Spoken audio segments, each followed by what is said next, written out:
Film की शुरुआत में हम कुछ रोबोटिक खिलौने देखते हैं जिन्हें एक कंपनी ने डिज़ाइन किया था। ये खिलौने बच्चों के दोस्त जैसे थे। जब भी वे उनके साथ समय बिताते थे तो उन्हें बहुत अच्छा लगता था। जो माता पिता अपने काम के कारण अपने बच्चे को उचित समय नहीं दे पाते हैं, इसलिए कंपनी ने बनाए ऐसे खिलौने ताकि वे इन खिलौनों के साथ समय बिता सकें और उनके साथ खुश हो सकें। खिलौने बच्चों के साथ ऐसे रहते थे जैसे वे उनके दोस्त हों। बाद में हम कैडी नाम की एक छोटी लड़की को देखते हैं। उसके पास भी यह रोबोटिक खिलौना है। यह उनकी चाची ने उन्हें उपहार में दिया था। एक दिन कैडी अपने माता पिता के साथ कहीं जा रही थी। मौसम बहुत खराब था और मार्ग बर्फ से ढका हुआ था। चारों ओर कोहरा था और उसका परिणाम कुछ भी दिखाई नहीं दे रहा था। इस वजह से उनका एक्सीडेंट हो गया है। कैडी सुरक्षित थी, लेकिन इस हादसे में उसके माता पिता की मौत हो गई। बाद में जेम्मा नाम की एक युवती दिखाई देती है जो रोबोट खिलौने बनाने वाली कंपनी के लिए काम करता है। वह एक ऐसी रोबोटिक गुड़िया बनाने की कोशिश में थी जो इंसानों से बात कर सके और उन्हें समझ सके। उसने इस पर बहुत पैसा खर्च किया है, लेकिन जब वह इस गुड़िया को अपने बॉस को दिखाती है, गुड़िया फट गई और उसका मालिक गुस्से में आ गया और उससे नाराज हो गया। वह जेम्मा से कहता है कि उसके पास अगले सप्ताह तक का समय है, आपको यह रोबोटिक गुड़िया बनानी है। और जेम्मा बहुत चिंतित थी क्योंकि उसे एक रोबोटिक डॉल टॉय बनाना है।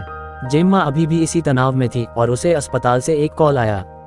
यहाँ हमें पता चलता है कि जेम्मा कैडी की आंटी थी। हादसे के बारे में पता चलने पर वह अस्पताल पहुँचती है।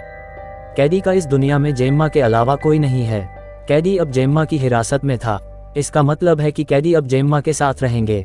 अब जेम्मा के पास भी कोई दूसरा रास्ता नहीं था, इसलिए वह जेम्मा को अपने साथ अपने घर ले आती है जहाँ वह अकेली रहती थी। जेम्मा का एक पड़ोसी वहाँ रह रहा था जिसका कुत्ता जेम्मा के घर बार बार आता था। वह जेम्मा से अपने कुत्ते को वापस भेजने के लिए कह रही थी। रात में जब जेम्मा कैडी को सोने के लिए कह रही थी, वह उसे एक कहानी सुनाने के लिए कहती है जो उसकी माँ उसे सुनाया करती थी। तो जेम्मा उसे अपने मोबाइल फोन से एक कहानी सुनाती है और उसे सोने के लिए कहती है। बाद में वह अपने दोस्त को फोन करती है और उसे बताती है, मुझे नहीं पता कि मैं कैडी की देखभाल कर पाऊंगा या नहीं, और हमें एक रोबोट डॉल बनानी है। बाद में एक डॉक्टर उसके घर आता है जो यह जांचने आता है कि कैडी जेम्मा के साथ कैसे रह रहा है।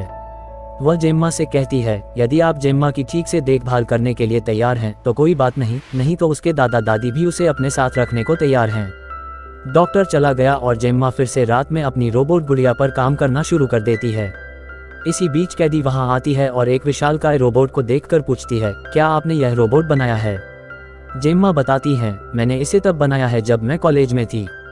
कैडी उसे बताती है कि क्या उसके पास भी ऐसा ही कोई रोबोटिक खिलौना है, फिर उसे किसी और खिलौने की जरूरत नहीं पड़ेगी।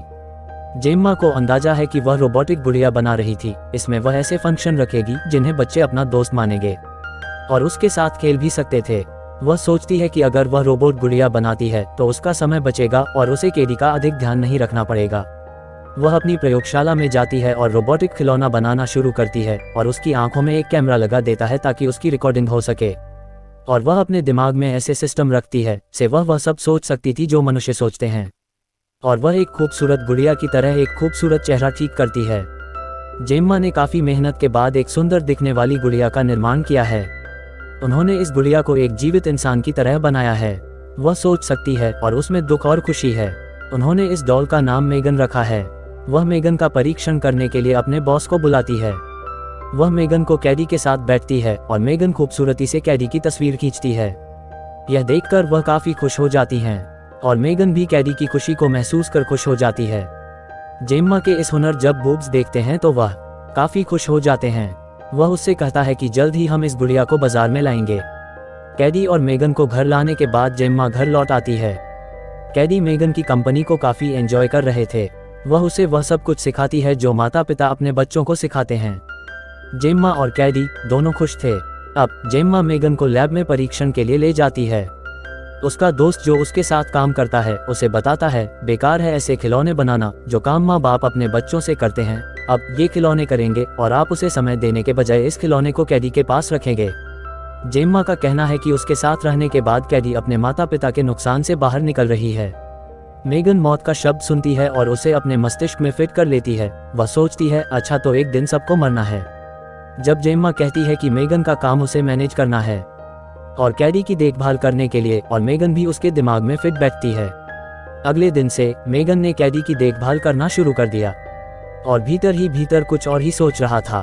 जबकि बाहर खेल रही थी तो उसका तीर कहीं खो गया था।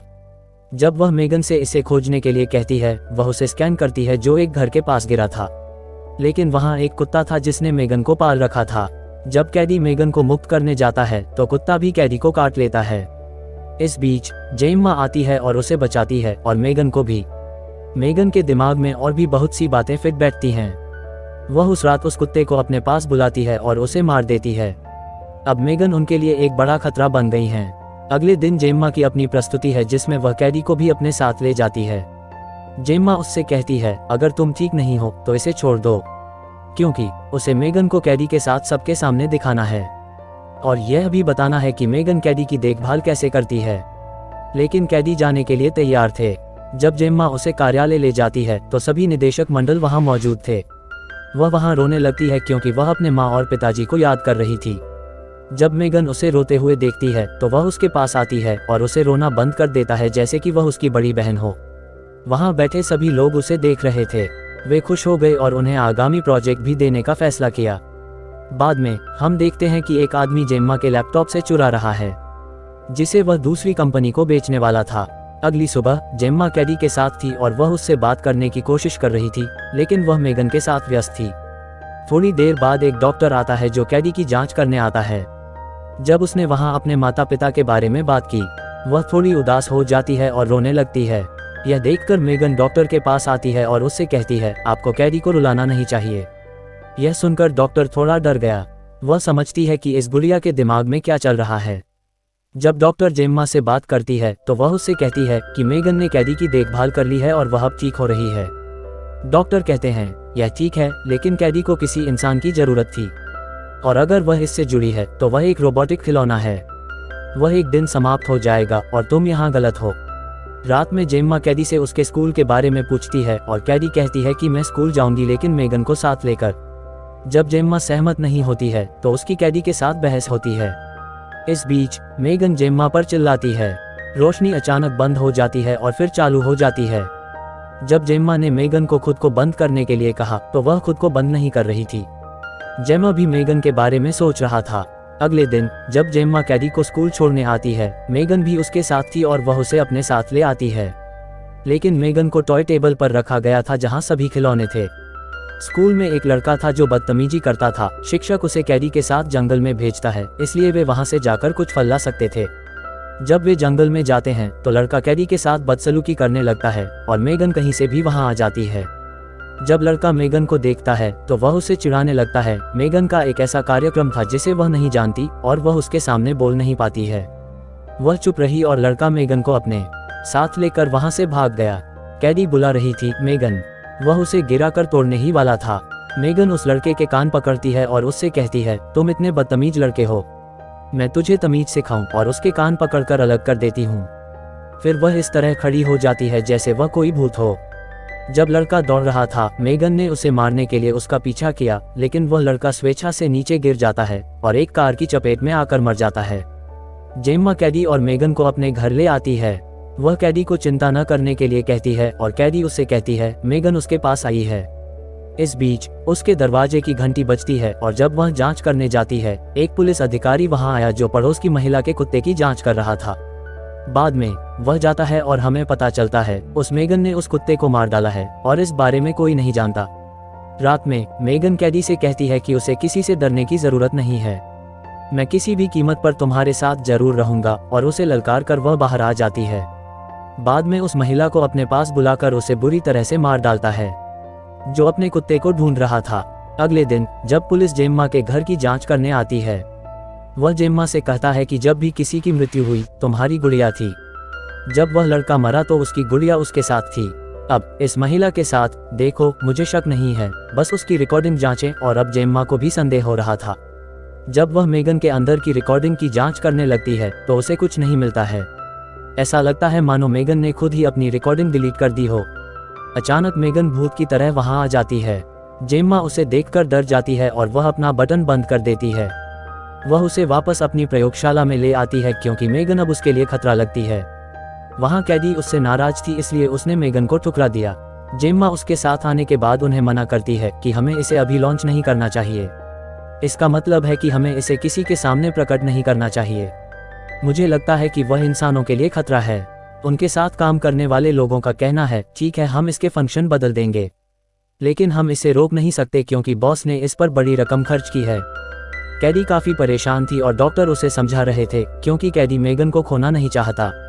जब जेम्मा आती है तो कैडी काफ़ी गुस्से में होती है और वह उसे थप्पड़ मार देती है, लेकिन जेम्मा उससे नाराज़ नहीं होती। वह उसे विनम्रता से समझाती है। वह सहमत हो जाती है और वह कैडी को अपने घर ले जाती है। वह अपने दोस्तों को यह सब मैनेज करने के लिए कहती है। बाद में हम मेगन को अकेले चलते हुए देखते हैं। सबसे पहले वह जेम्मा के दोस्तों पर हमला करती है और अराजकता फैल जाती है। इसका फायदा उठाकर मेगन वहां से भाग जाती है। वह जेम्मा के घर आती है और उस पर हमला करती है। बेचारी जेम्मा उसे अपने बनाए हुए सामान से बचा रही थी। मेगन पर हमला करने के बाद जेम्मा अपनी जान बचाती है। कैडी वहां आता है और मेगन पर उस रोबोट से हमला करता है जिसे जेम्मा ने पहले बनाया था, लेकिन फिर भी वह मरी नहीं थी। वह एक इंसान नहीं थी जो मरती है। वह उस रोबोट को मारने के तरीके खोज रही थी जिसे जेम्मा ने पहले बनाया था। वह अपना कंट्रोल बॉक्स निकालती है। अंत में दोनों उसे मार डालते हैं। फिर वे बाहर आते हैं और देखते हैं कि पुलिस वहां आ रही है। जेम्मा का दोस्त लाया और हम पीछे से देख सकते थे वह मेगन अभी भी जीवित है और कैमरे से जेम्मा पर नजर रख रही है। कभी कभी हमें अपनी निर्मित चीजों से खतरा होता है, जैसे जेम्मा ने अपनी जिम्मेदारियों से भागने के लिए एक रोबोट डॉल बनाई है। वह उसके स्थान पर काम करेगा, लेकिन बदले में वह उसके लिए मुसीबत और सबके लिए खतरा बन गई। इस कहानी में यह भी बताया गया है कि हमारी खुद की निर्मित तकनीक हमारे लिए उसी तरह खतरनाक हो सकती है जैसे जेम्मा के लिए। इसलिए अपनी जिम्मेदारियों से न भागें और उन्हें समय पर पूरा करें। फिल्म इसी के साथ समाप्त होती है।